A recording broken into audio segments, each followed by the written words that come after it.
Braided bread loaves, an ideal snack, they're fluffy. In a large bowl, start by adding 3 whole eggs. Next, using a whisk, beat them very well until foamy. Now, add 4 tablespoons of granulated sugar. And mix once again until the sugar fully dissolves. Next, add 1 pinch of salt, 1 tablespoon of melted unsalted butter or margarine, 100 milliliters of vegetable oil, 1/2 of a 395-gram pack of condensed milk, 300 milliliters of warm milk, and mix until combined. Next, add 2 packets of 10 grams each of dry yeast powder. And mix again. Finally, gradually add 1 kilogram of wheat flour. And mix. When you can no longer mix with the spoon, start kneading by hand into a smooth and uniform dough. Leave us a comment with the name of the city from which you're watching this.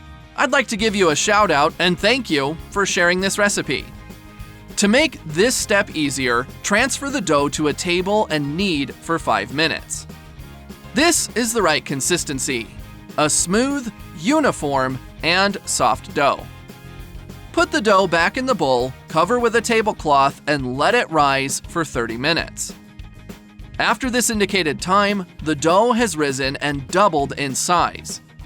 Now get a portion in your hands and roll it on the table, shaping it into a log. Next, braid the dough, shaping it just like this. Repeat this process until all the dough has been used.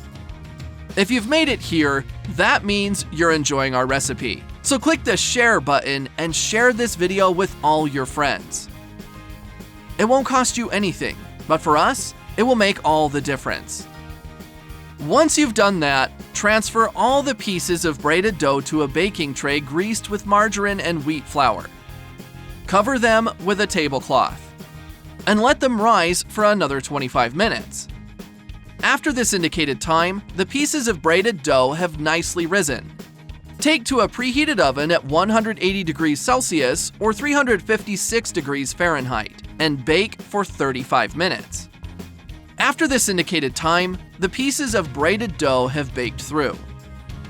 Finally, brush some butter or margarine all over the braided bread loaves while they're still hot.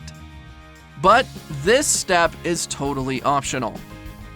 That recipe is ready. You may now make some coffee and enjoy it. I really hope you liked this recipe. Now I'll head back to the comments section and we'll continue to answer everyone who left the name of their city. And I'll also thank you for sharing this recipe. See you next recipe. Bye!